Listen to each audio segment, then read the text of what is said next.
ये जो quick rich वाली स्कीम्स होती है ना, ये आपको हमेशा फंसाएंगी। क्विक रिच नाम की कोई चीज़ नहीं होती। अमीर बनने के कुछ सिद्धांत है, कुछ प्रिंसिपल है, कुछ बेसिक्स है, कुछ चीज़ें हैं जिसकी वजह से आप अमीर बनेंगे। ये क्विक रिच नाम की है ना, कोई भी चीज़ नहीं होती। आप अपना ये समझिए अधिकतर पैसा इन जगह लगाते हो कि क्विक रिच, ऐसी कोई चीज़ नहीं होती। आप ये समझिए जहाँ आप अपना पैसा लगा रहे हो, क्या वो सही लगा रहे हो? 25,000, 35,000, 50 लाख तक लोग लगा देते हैं सिर्फ और सिर्फ क्विक रिच के चक्कर में। अब आपको अगर इससे रोकना है तो ये आपके ऊपर है कि कैसे आप इससे रोक सकते हो। रोकोगे नहीं तो पैसा तो जा ही रहा है। अगला 5वां खर्चा है फालतू इलेक्ट्रॉनिक्स आइटम्स पर पैसा खर्च करना या अपना पैसा कपड़ों पर खर्च करना। देखिए, आज हम खर्चों की बात कर रहे हैं। कुछ लोग बोलेंगे मैम हमें ये बात पता है, या ये कौन सी बड़ी बात है। बहुत बड़ी बात है। एक चीज़ समझाती हूँ, ठीक है। आपके पास आपके अकाउंट में 1000 रुपये मान कर चलते हैं, ठीक है। आप क्या कर रहे हो, आप खाली बैठे हो, आपने रैंडमली कोई ऐड देखा और आपने अमेज़ोन खोला, ठीक है, या कोई भी अदर वेबसाइट खोली और आपने वो कपड़ा देखना पसंद किया, आपको अच्छा लगा, आपने बाय नाउ किया और वो घर पर आपने पैसा पे कर दिया। अब आप ये सोचो, क्या उस कपड़े की सच में जरूरत थी या उस टाइम पर वो पसंद आ रहा था?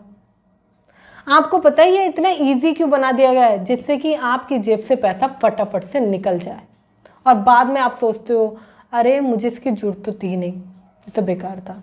बहुत सारी चीज़ें लोग ऐसी बाय करते हैं जिसकी ज़रूरत अभी नहीं होती है, बट वो बाद में सोचते हैं कि अब इसका क्या करें। मैं आपको बताऊं, आपको खुद को रोकना पड़ेगा इन खर्चों को करने से पहले। मैं आपको ये नहीं कह रही हूँ कि आप अच्छे कपड़े मत लो या आपको ज़रूरत है तो कपड़े मत लो। अगर आपको जेन्युइन नहीं लगता है कि हाँ मुझे ज़रूरत है तो लो, अदरवाइज़ मत लो।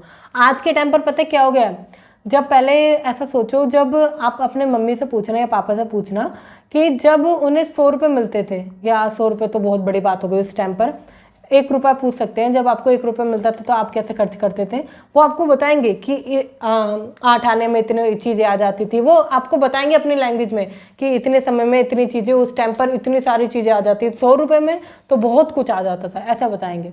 क्यों? क्योंकि वो 100 रुपये घर से लेकर चलते थे और उन्हें पता था कि 100 रुपये को ही खर्च करना है, एक्स्ट्रा नहीं खर्च करना। बट जब हम घर से चलते हैं, अब तो हमारे पास ट्रांजैक्शन करने के लिए बहुत सारे ऐप्स आ चुके हैं, तो हमें जैसे ही लगा अच्छा ये भी पसंद आ रहा है, ओवर बिल हो गया, डाल दो, अरे ओवर बिल हो गया, ठीक है, क्रेडिट कार्ड को मैंने बैंक में पैसा पड़ा है, हमने यूपीआई डाल दिया। अब इस बात को समझिए, आपका पैसा आप ही की इजाज़त के साथ आप ही की जेब से जा रहा है।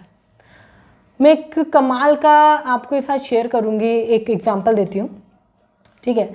एक बात की बात है, जब मेरे बैंक के सर्वर में प्रॉब्लम आ रही थी और मैं अपना बैंक इस्तेमाल नहीं कर पा रही थी उस समय पर, ठीक है, तो मेरे पास कैश नहीं होता, ठीक है। अधिकतर मैं अपने घर में कैश रखती नहीं हूँ क्योंकि कैश खर्च हो जाता है बहुत जल्दी, तो मैं रखती ही नहीं हूँ। जो चीज़ पैसा ख़राब हो जाए उस पैसे को रखने का फ़ायदा क्या। मगर फिर भी मैंने ढूंढ के 100 रुपये निकाल लिए। 100 रुपये थे मेरे पास, मैं मॉल गई।